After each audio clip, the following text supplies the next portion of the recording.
Modern में एक राम के किरदार में आपकी फिजिक बहुत अच्छी लग रही है, थोड़ा सा बताइए हमारी ऑडियंस को, अपने फिजिक पे कितनी मेहनत की है, क्या तैयारियां करनी पड़ी इस किरदार में? एक मैं ही तो हूँ जो फिजिक पे मेहनत करता हूँ। सॉरी, कंट्रोवर्सी नहीं है ये एक्चुअली। क्या करूँ एक्चुअली, है क्या ना कि मेरा मुंह है ठीक ठाक नहीं है का, कुछ भी बोल जाता हूँ।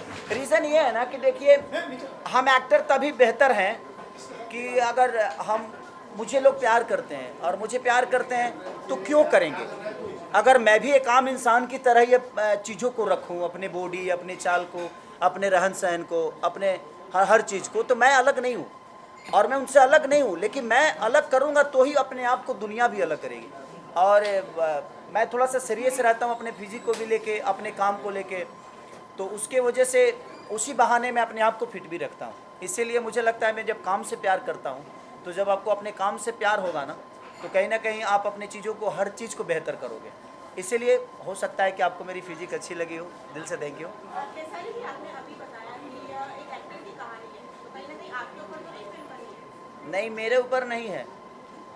एज ए एक्टर इसमें समझ लीजिए कि एक राम का एज ए एक्टर किरदार किया है आदमी, लेकिन वो राम है नहीं, बल्कि वो एक एक्टर है, राजा है, और दुनिया राम मान लेती है, और उसी मानने में उसको कितनी प्रॉब्लम होती है, ये जब आप सिनेमा देखेंगे तो पता चलेगा कि एक्टर की ज़िंदगी, अगर आप उसको आस्था में लोग मान लिए, तो फिर लोग समझते हैं कि ये राम है तो ये पान नहीं खाएगा, ये राम है तो इसको भाई वो नहीं खाना है, वो नहीं खाना है, ये नहीं कर सकता है, ये नहीं कर सकता। तो उसमें क्या एज ए इंसान की ज़िंदगी जो होती है ना, वो बड़ी डिस्टर्ब हो जाती है। उसी बेस पे एक कहानी है कि एक एक्टर की ज़िंदगी में क्या क्या नहीं होता है, और जब लोग उससे जुड़ जाते हैं तो जुड़ने के बाद वो उसकी मुसीबत और बढ़ती है। क्या राम का किरदार करने वाले रामायण में अरुण गोविल की कहानी है ये? आप कह सकते हैं क्योंकि उनके साथ भी, उनसे ही इंस्पायर होकर ये कहानी बनाई गई है कि उनके भी जीवन में उछल कूद हुआ था जब उन्होंने एक सिगरेट पी ली थी। तो उसी के बेस पे हम लोगों ने इस कहानी को कहीं ना कहीं पिरोया है। लेकिन एज ए एक्टर मैंने इसमें जो काम किया है, मेरी प्रयास है कि मैं उस राम की भूमिका में कोशिश बहुत किया हूँ, बट राम तो बन नहीं पाया और ना ही मैं बन पाऊँगा, और मुझे राम बनना भी नहीं है। मैं एक इंसान के रूप में चाहता हूँ अपने जीवन को चलाऊँ, और इंसान के रूप में ही राम के आचरण को अपने अंदर लेकर अपने जीवन को चलाऊँ, ये मैं हमेशा प्रयास करता हूँ। केसारी जी, लहरे भोजपुरी की तरफ से सबसे पहले आपको बहुत बहुत मुबारक। टीजर जो है रिलीज होते ही हिट हो गई पूरी पिक्चर, इसमें कोई दो राय नहीं है। मुबारकबाद इसके लिए आपकी पूरी टीम को। मैं ये जानना चाहता हूँ कि इसमें अलग अलग किरदार शेयर, जैसा कि आपने कहा कि ये आर्टिस्ट के ऊपर डिपेंड पूरा किरदार है, तो किस तरह की तैयारी आपने अलग अलग किरदारों के लिए की, उसके बारे में? हाँ, देखिए, एक लोहा ही है जो गन भी बना, लोहा से गन भी बनता है, गोली भी बनती है, चाकू भी बनता है, दुनिया का हर वो तेजदार हथियार बनता है। तो समझ लीजिए कि हमारा किरदार लोहा है, एक सरिया है। उस सरिया से इस सिनेमा में कई प्रकार के हथियार बनाए गए हैं, लेकिन लोग इस बात को मानने को तैयार नहीं कि ये लोहा ही है, एक कलाकार है।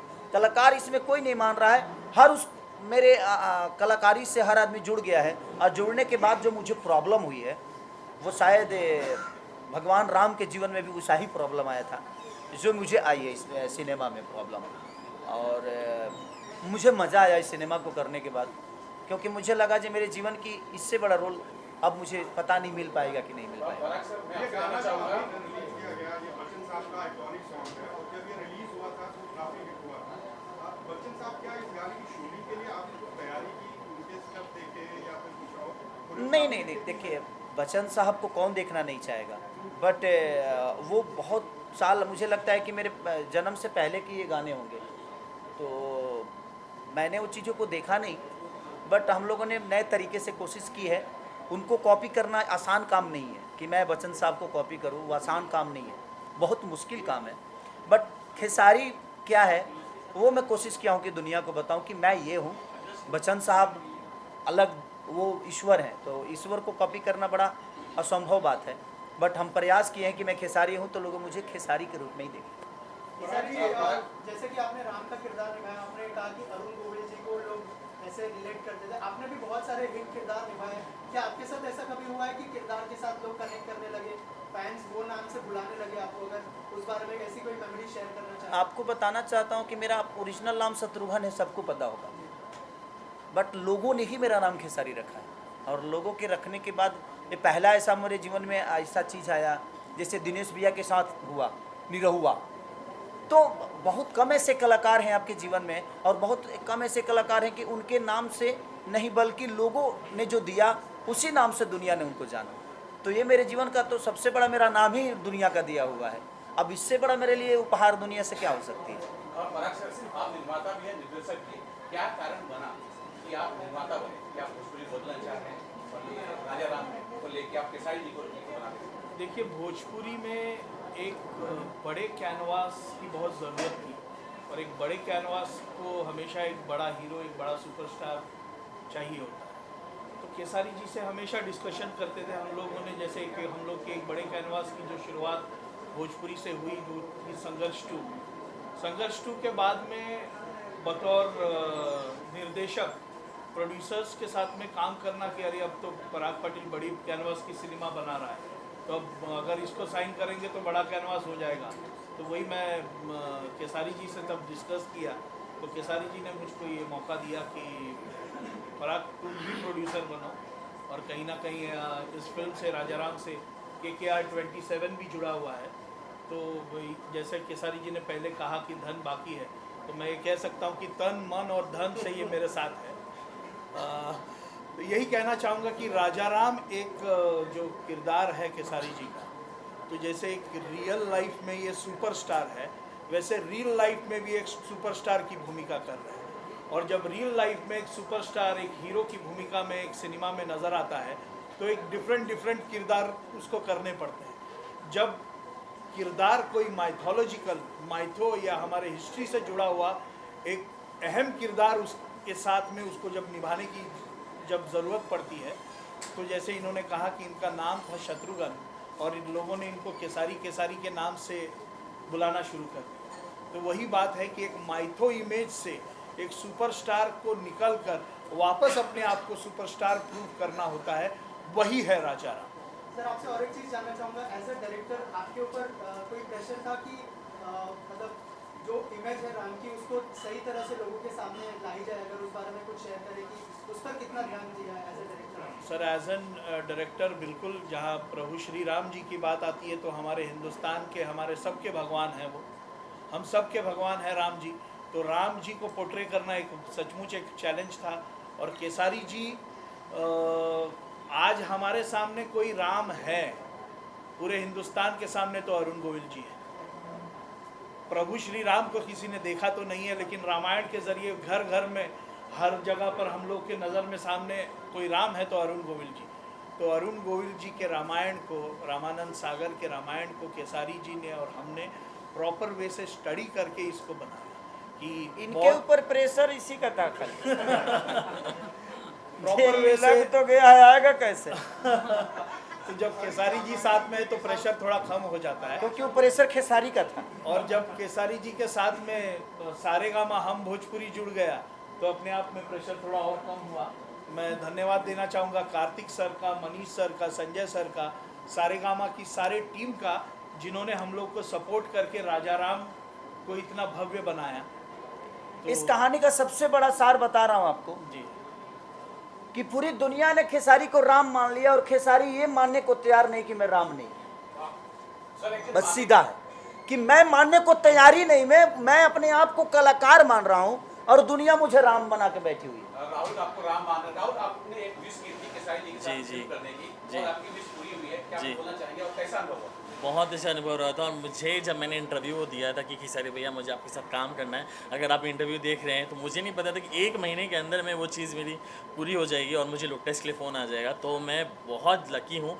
एक न्यू कमर के लिए बहुत बड़ी बात होती है कि इतने बड़े कलाकार के साथ आप काम कर रहे हो, और स्क्रीन अगर थोड़ा सा भी आप शेयर करते हो तो बहुत बड़ी बात होती है इस कलाकार के लिए।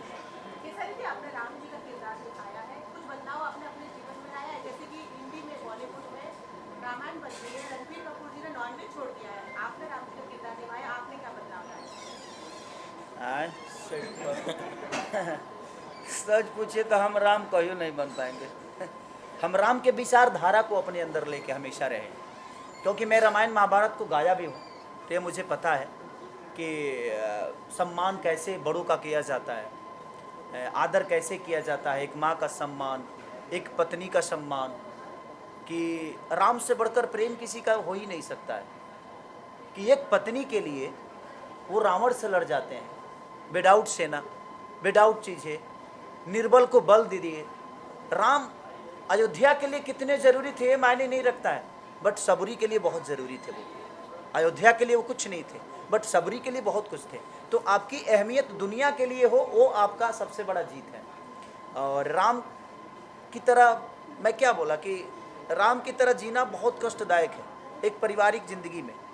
और मैं कोशिश करता हूँ कि जिस तरह राम ने अपने माँ बाप को सम्मान दिया, जिस तरह समाज को सम्मान दिया, जिस तरह अपने पत्नी को सम्मान दिया, वो सारी चीज़ें अपने अंदर उतारने की मैं कोशिश करता हूँ। और कुछ हद तक मैं कामयाब भी हूँ उस चीज़ों में। तो बड़ा बदलाव यही है कि राम की तरह ऐसा थोड़ी है। हाँ, नॉनवेज खाना तो मैं भी छोड़ ही दिया, और मुझे भी लगता है जो अब सेट पे भी मुझे लगता है कि नॉनवेज पूरे राजा राम के सेट पे कभी नॉनवेज नहीं बना। चाहे इसके जब हम गाना शूट किए तब भी, अच्छा कभी भी पूरे क्रू मेंबर ने नॉनवेज नहीं खाया। और हमने प्रयास की कि हद तक अगर हम आस्था से जुड़ के कोई काम कर रहे हैं तो हमें आस्था की तरह अपने आप को भी बना के रखना पड़ेगा। तो यही विषय था। और अब लोगों को कितना, मैं सीधा ही बताया ना कि दुनिया ने हमें राम मान लिया, लेकिन मैं ये मानने को तैयार नहीं कि मैं राम हूँ। इस कहानी का सबसे बड़ा सार यही है कि एक कलाकार बोल रहा है कि मैं कलाकार हूँ, दुनिया बोल रही नहीं तू राम। अब उसी में गाड़ी फंसती है, उसी में क्या क्या नहीं होता है। इस आदमी को लोगों का कच्छा तक धोना पड़ता है। ऐसी सिचुएशन इस कहानी में आ गई है। तो वही विषय है कि एक कलाकार बोल रहा है कि मैं कलाकार हूँ और दुनिया बोल रही नहीं तू राम है, और उसमें फंसता है। और हमारी ज़िंदगी कितने उछल पुछल होती है, और लास्ट में इसको मानना पड़ता है कि नहीं, उससे बढ़कर किरदार नहीं हो सकता।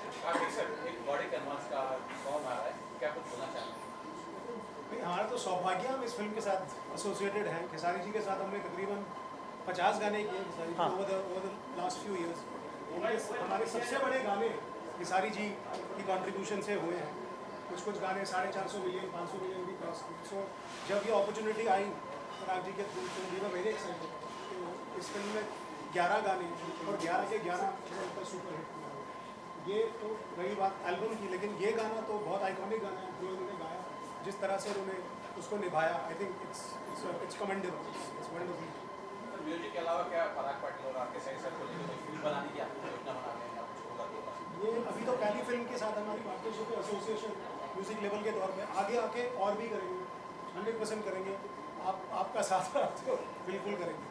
सारेगामा से मेरा सवाल है, कार्तिक सर ऐसे ही एक इवेंट में आप लोगों ने कई फिल्में पवन सिंह के साथ अनाउंस की थी, वो फिल्में आपकी बनी नहीं और आपने खेसारी लाल यादव को लेकर पहली फिल्म का पदार्पण किया।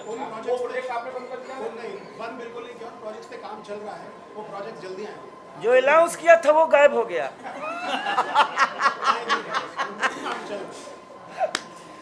और हमारे गाने और फिल्में आप लोग एक्वायर कर रहे हैं खेसारी लाल यादव की या वो कर रहे हैं? ये पहली करी है अभी, इसके बाद और प्रोसेस चलेगा और करेंगे। कृष्णा बेदर्दी जी, आप बताइए, बहुत सारे आपने म्यूजिक दिए हैं और हिट दिए हैं, इसके लिए कुछ बताइए। इसमें भी जितने गाने हैं सारे गाने हिट हैं। और सारेगामा पे जो सबसे बड़ा गाना है आप सबके आशीर्वाद से मेरा ही गाना है, जो नथुनिया गाना 450 मिलियन पार। खेसारी में एक बड़ा बुरा इंसिडेंट हुआ, मैंने देखा एक आदमी चाकू लेके आपके बड़ा करीब आ गया था। आप जो लाइफ को रिस्क में थी, लोगों ने अभी उसे पकड़ा है। अब हम कंफ्यूजन में है कि वो मुझे मारने आया था कि खुद को काटने आया था। नहीं, वो मोहब्बत है उसकी, उस बेचारे की मोहब्बत है। उसको लगा कि शायद हम चाकू को लेके आ जाएंगे तो भैया गले नहीं, मैं गले लगाऊंगा लेकिन चाकू मार लोगे तब थोड़ी लगाऊंगा, तुम्हें हॉस्पिटल ले जाऊंगा पगला। तो वो उनका अपना प्यार था कि वो मिलना चाहते हैं। मैं मिला उनसे, उनका कोई मुसीबत होगा, कोई प्रॉब्लम तो बाद में हम देख लेंगे उसको। देखिए, आकांक्षा के साथ गाना करके एक चीज़ बोला कि वो दूसरी खेसारी नज़र आई मुझे, मेहनत के तौर पे, नेचर के तौर पे। एक उन्होंने बॉलीवुड में बहुत ज़्यादा काम किया है, बॉलीवुड कलाकारों के साथ उनका बहुत घनिष्ठता है और बहुत प्यार भी है। और मुझे लगता है कि उनका रहना खाना बैठना उठना हर चीज़ बड़ी रीच है। बट वो सेट पे गई तो कहीं से मुझे ये नहीं लगा कि वो एक बहुत रीचे नेचर के साथ आई हैं। उन्होंने जिस तरह हमें व्यवस्था में ली, उसी व्यवस्था में रह के, और आकांक्षा ने जो काम किया काबिलिए तारीफ़ है, और बहुत एनर्जेटिक हैं वो। माने मेहनती के मामले में तो उनको जो पहनाइए पहनने को तैयार, और 5 मिनट के अंदर रेडी होके और उन्होंने काम को किया, तो इसके लिए दिल से थैंक यू कि ऐसे लोगों को भोजपुरी इंडस्ट्री में ज़रूरत भी है, जो काम को मेहनत की तरह और काम को अपना काम समझ के काम करते हैं।